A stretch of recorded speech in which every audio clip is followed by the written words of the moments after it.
Welcome to Pay Our Stories. Sit back, relax, and let me take you on a journey with a unique story. My wife wants me to cheat on her with her friend. In this first part, we explore how the seeds of such an unexpected situation were sown. Part 1. A strange proposal. Mark's life with Emma had always been easy, full of love and laughter, as any happy marriage should be. Together for over a decade, they had built a beautiful life: 2 kids, a cozy home just outside the city, and a circle of friends they cherished. Life was routine, yes, but it was a routine Mark enjoyed. Each day ended with quiet moments on their back porch, a glass of wine in hand, watching the sun dip below the horizon. They chat about their day, their kids, and their plans for the future.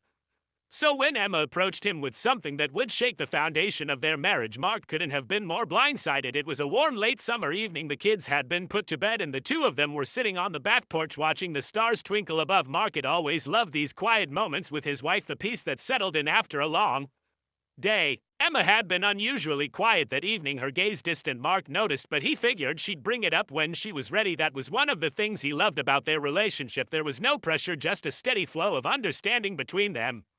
After what felt like an eternity of silence, Emma finally spoke, but what she said hit Mark like a ton of bricks. "Mark," she began, her voice low and serious, "I want you to sleep with Claire." Mark almost choked on his wine. He turned to her, his brow furrowed, unsure if he'd heard her correctly. "What did you just say, Em?" His face was calm, her expression unreadable. "I want you to sleep with Claire," she repeated. Claire was his closest friend, someone who had been in their lives for years. She was fun, charming, and admittedly beautiful, but the thought of being with her intimately with something that had never crossed Mark's mind. It was absurd. "Are you joking?" Mark asked, a nervous chuckle escaping his lips, but Emma wasn't laughing. "I'm serious." Mark's silence fell between them heavier now. Mark could hear the soft chirping of crickets in the distance, the faint rustle of the wind through the trees, but his mind was too loud to focus on anything else. He stared at Emma, searching her face for any hint of a joke, a crack in resolve, but there was none. "Why?" Mark finally asked, his voice barely above a whisper. Emma took a deep breath before answering. "I know this sounds crazy, but hear me out. I've been thinking about it for a while now. Claire and I have talked, and she's open to it." Mark's heart raced. "You've talked to Claire about this?" Emma nodded. "We've been discussing it for a few months. Claire's in a tough spot. She just got out of a bad relationship, and she's been feeling lonely, and well, I trust you, Mark. I trust her. I think this could be good for all of us." Mark couldn't believe what he was hearing. His wife was sitting there calmly asking him to cheat on her with her best friend. This had to be some sort of twisted dream. "Emma, I don't understand. Why would you want this?" His voice was strained, his mind still reeling. Emma sighed, leaning back in her chair. "It's not about wanting to hurt our marriage. In fact, I think it could bring us closer. Claire and I have been through so much together, and I want to help her. But it's more than that. I've been thinking about exploring things, about opening up our relationship in a controlled way. This seems like the safest way to start." Mark's head was spinning. "So this is about you wanting an open relationship?" Emma shook her head. "Not exactly. It's about trust, Mark. I trust you more than anyone in this world. I know that if anyone were to be with Claire, you would treat her with respect, kindness, and care. I wouldn't have suggested it if I thought you couldn't handle it." Mark sat back, trying to process everything. He had never thought about this before. His marriage with Emma had always been solid, grounded in mutual respect and fidelity. The idea of stepping outside those boundaries felt wrong and natural. That as he looked at Emma, he could see the sincerity in her eyes. She wasn't asking this out of some cruel whim. She genuinely believed this could work, could bring them closer. "How do you expect this to change things between us?" Mark asked, his voice quiet. Emma reached out, taking his hand. "I don't expect it to change his Mark. In fact, I think it could deepen our bond. I love you, and I know you love me. This isn't about replacing what we have. It's about exploring new aspects of our relationship, and I want to be open with you about that." Mark stared at their joined hands, his mind a whirl of emotions. This was a lot to take in. He didn't know how he felt about the idea of being with Claire, or even if he could bring himself to do it. But he did know one thing: he loved Emma, and he trusted her more than anyone. "Can I think about it?" he finally asked, his voice hesitant. Emma smiled softly, giving his hand a gentle squeeze. "Of course, Mark. Take all the time you need. There's no rush. I just wanted to be honest with you about what I was feeling." Mark nodded, grateful for her patience. He had no idea how he was going to navigate this, but he knew one thing for certain: his marriage and his life were about to change in ways he never could have imagined. Part to temptation and confusion. The next few days passed in a blur for Mark. The surreal conversation with Emma replayed in his mind on a loop. He tried to maintain a sense of normalcy, going to work, playing with the kids, and making small talk over dinner, but underneath it all, he was consumed by confusion. How had his life suddenly taken such a strange turn? The nights were the hardest. Lying beside Emma in bed, Mark would glance at her peaceful face, wondering if this was really what she wanted. The trust between them had always been unshakable, but now Mark wasn't so sure. How could she be okay with the idea of him being with another woman, especially her best friend? Every time he thought about it, it felt like stepping into a world that was upside down. Claire wasn't just any friend, she had been a fixture in their lives for years. Her bubbly personality, radiant smile, and unwavering loyalty had made her an honorary family member. Emma had met Claire in college and they had been inseparable ever since. Mark had always admired Claire for her independence and strength, but he had never for once considered her in a romantic or sexual light. She was his friend, not his, and yet now he was supposed to view her in a completely different way. Mark found himself thinking about Claire more than he cared to admit. He pictured her smile, the way her laughter filled the room whenever she came over, and how effortlessly she seemed to connect with everyone around her. It was strange, but now that Emma had put the idea in his head, he couldn't stop the thoughts from creeping in. The possibility of being with Claire stirred something in him, something primal and unfamiliar. One evening after putting the kids to bed, Mark sat on the couch with Emma. The TV was on, but neither of them were paying attention. The air between them felt thick, like they were both avoiding the topic hanging in the room.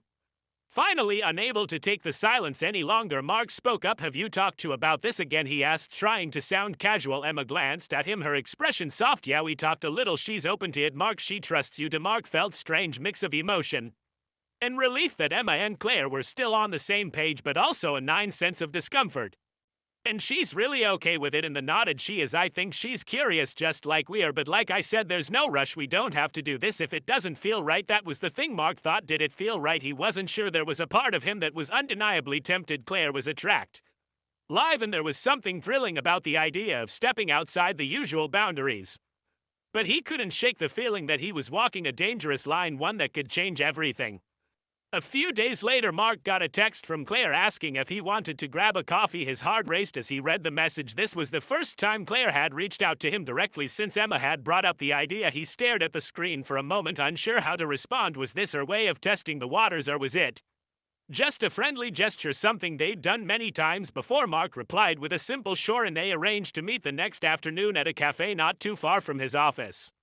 When the time came, Mark was nervous. He wasn't sure what to expect or how this meeting would go. Would it be awkward? Would they talk about it, or would they pretend like everything was normal? When Mark arrived at the cafe, Claire was already there, sitting at a small table by the window sipping a latte. She smiled when she saw him, waving him over. As Mark approached, he noticed how relaxed she seemed, like nothing had changed. For a moment, he let himself believe that maybe everything was still normal. "Hey, you." Claire greeted him with a grin as he sat down. "How's it going?" Mark forced to smile, trying to match her energy. "Good.